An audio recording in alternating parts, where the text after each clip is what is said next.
Hello everyone, and welcome back to a brand new video. It's Spelltastic here, and today is my live reaction to Season 6, Episode 14 of Miraculous Ladybug. I'm not gonna try to pronounce the name because I'm probably going to say it wrong. Your beauty will light up the first day back at school, my queen. Your compliments aren't really enlightening, but they're always appreciated. I'm glad that we're finally getting an episode that focuses on Zoe. Zoe is one of my favorite characters, and I firmly believe that if she finds out the truth, well, obviously she'll be upset, because who wouldn't be, but she would be supportive. Whoa, you look like a movie star. Are you back from New York or Hollywood? New York? Never again. I spent the summer in Paris with Drake. We renovated the movie theater. I can't wait to show you all. We'll be there. Oh, I'm so happy to see you all again. Zoe, you're from New York City, right? In the U.S., right? Yeah? Come on, you gotta meet this new guy. He's awesome. Ray, here's the girl I told you about. She's from New York City, too. Oh, boy. Yeah, she's definitely gonna recognize him.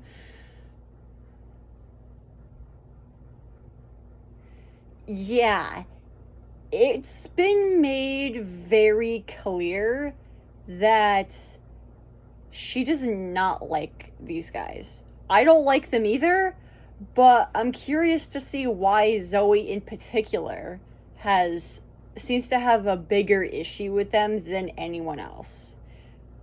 Kib's the only one that doesn't seem to have an issue with them. So that's fun. But yeah, this is not gonna go well for Zoe. I already know it. Ray? Zoe, it's a small world. In the daytime?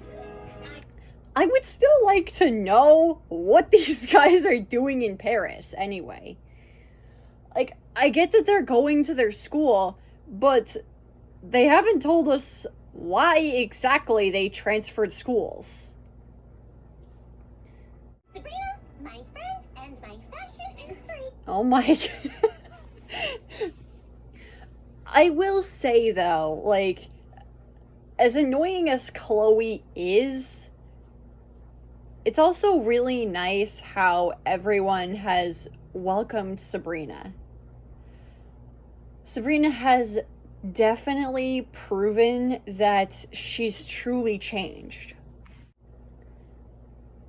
Zoe's past is haunting her, the same way that Marinette's past haunts her.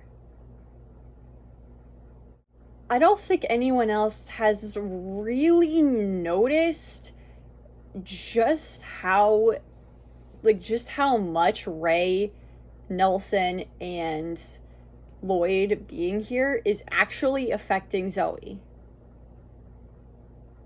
She's showing visible signs, it's just that no one's actually noticing. Sorry, my dear. There's no more room. Those three should really take a walk.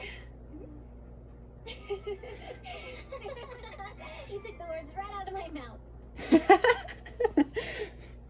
I love how Sublime's getting some screen time too.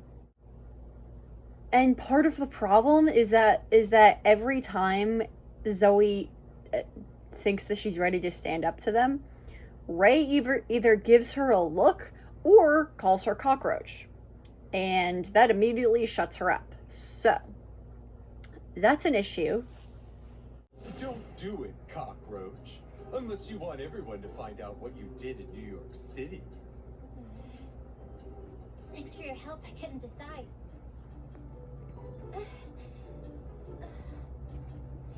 Yeah, she's powerless. She feels like she's powerless to stop them. And Ray's line right there, that definitely confirms that Zoe used to bully others in order to gain acceptance. And Zoe has tried very hard to work past that. But with Ray here, all of those terrible New York memories are coming back.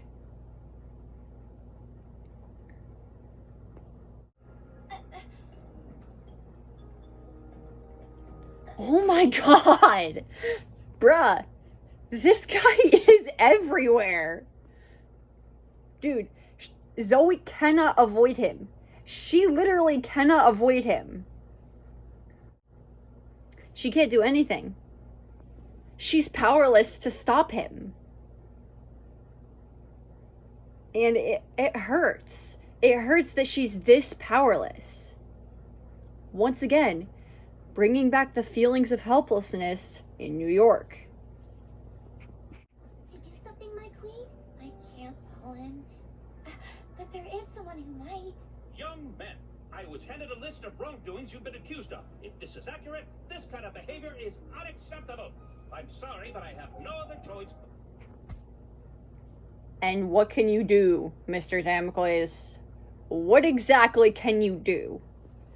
Also, I really like how Pollen is the one that's trying to get Zoe to do something about this. But honestly, she can't.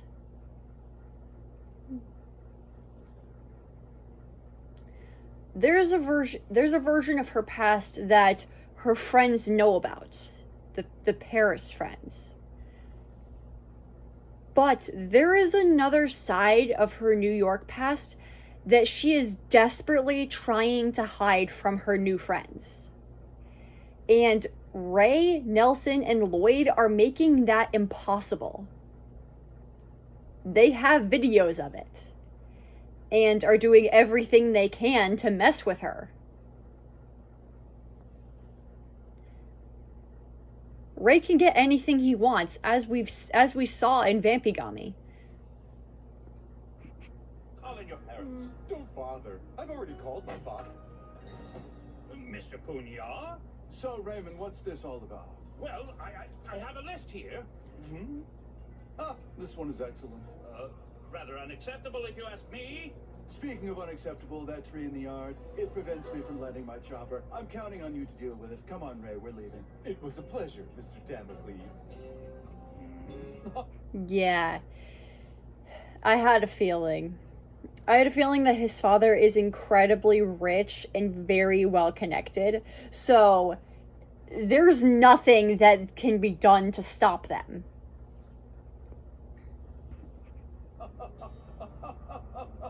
I didn't think you had it in you to be a leader, but you're finally starting to show real potential, son. No way! But how?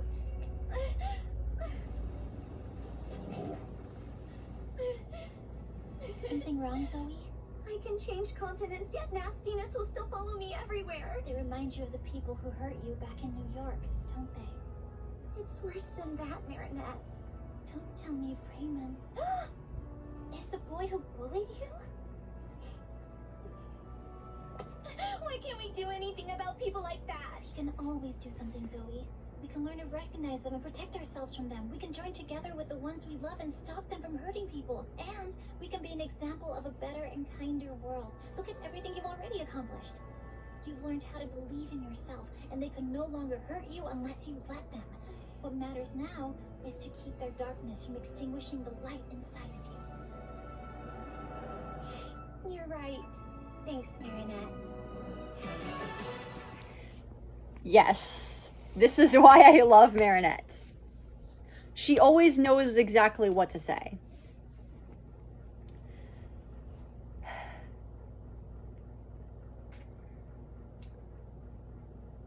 I predicted the future. I actually did.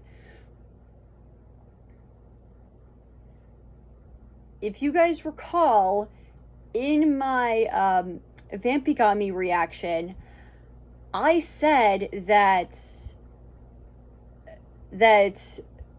the guys from New York are probably the ones that put the roaches in her locker. Which would explain why she's terrified of them.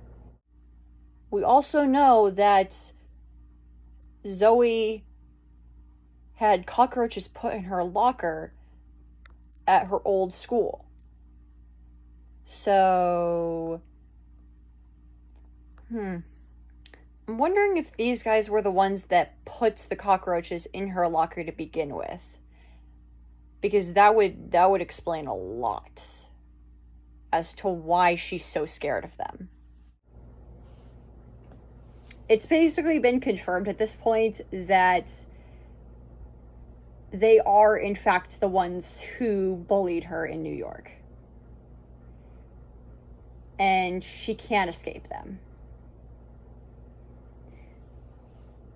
And if anyone knows exactly how she feels, it's Marinette. Because Marinette was bullied for years by Chloe. Don't worry about the lyrics. Just smile for the No! Why? Oh my god. Dude, why does this episode have to have every single character who annoys the heck out of me? XY doesn't actually annoy me that much. Sure, he annoys me, but not as much as his father does. Oh my god. I really thought we were going to be done with Bob Roth after Sublimation.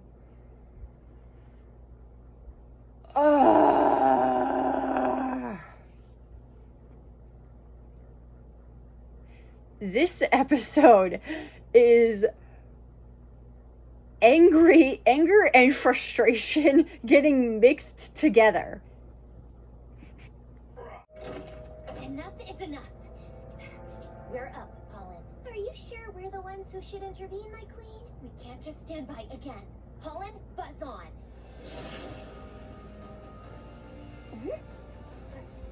Gentlemen, I empathize with the complaint. Alright. My question from the end of Sleeping Siren has finally been answered. Relax. There are still plenty of couples to wreck. And next time, there will be no next time.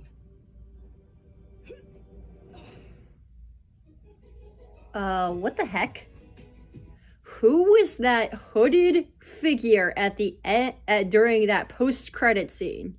What the heck? That, I really want to know who that is. It was Zoe who was that masked figure. So Zoe's anger and frustration towards the situation is what caused her costume to change. And the best part, she can switch back and forth between Vesperia and whatever name she's come up with for this hooded form. That's really interesting that she can go back and forth between both forms. I really like that. I'm also glad that Pollen was like, "Are you sure we should intervene?" Pollen's genuinely worried about Zoe, and honestly, I am too. And I'm glad that Marinette finally noticed that something was wrong.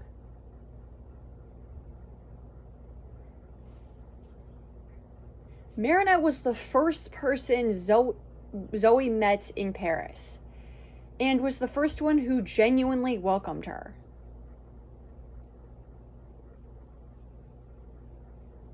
Marinette knows Zoe better than anybody, and so she can tell when something's bothering Zoe. And Marinette always being there for Zoe is the main reason why I believe that if Zoe finds out, she'll still support Marinette. Just like Marinette has always supported her. Pollen, my suit looked nothing like it usually does. How is that possible? You've had a rather dark day. Your suit can change depending on your emotional state. Maybe. It's just so frustrating doing nothing when people act so badly. What's the point in being a superhero if I don't stop them? You know what? I think it's time to ask for advice. Are you gonna be alright? Yes, I just needed to talk it out. Thanks, Ladybug.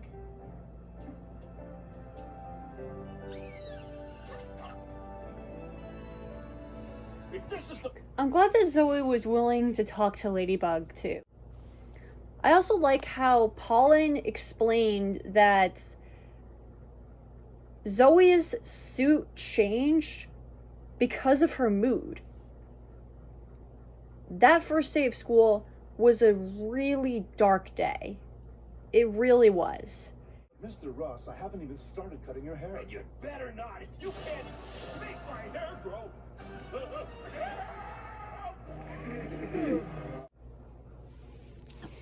Okay, I'm confused as to what this new form of Zoe's, like, I'm confused as to what its power actually is. Because it definitely seems like the power is super speed, which doesn't go with what the Bee Miraculous is known for. The Bee Miraculous is just for immobilizing your opponents. That's all it is. By doing all of this, Zoe could just be getting people akumatized. Like, instead of actually fixing the situation, Zoe is just taking matters into her own hands and making things worse. Honestly, I'm surprised Cerise didn't try to akumatize Zoe given how angry she is. Like, she is so angry. You don't teach people to be kind by hurting them back. And you, don't do things to others that you wouldn't like done to you. Yeah, okay. I wouldn't be smiling if I were you. What you did is not something to be proud of. I'd seize this chance to make amends. From now on, behave yourself, okay? Okay. Cat Noir can be intimidating sometimes, jeez. So, this episode did answer a lot of questions and has some really good advice from Marinette. Like, it's easy to forget how wise Marinette actually is. Anyways, guys, I hope you guys enjoyed this video, and I will see you in another reaction / another video really soon. Spelltastic, out.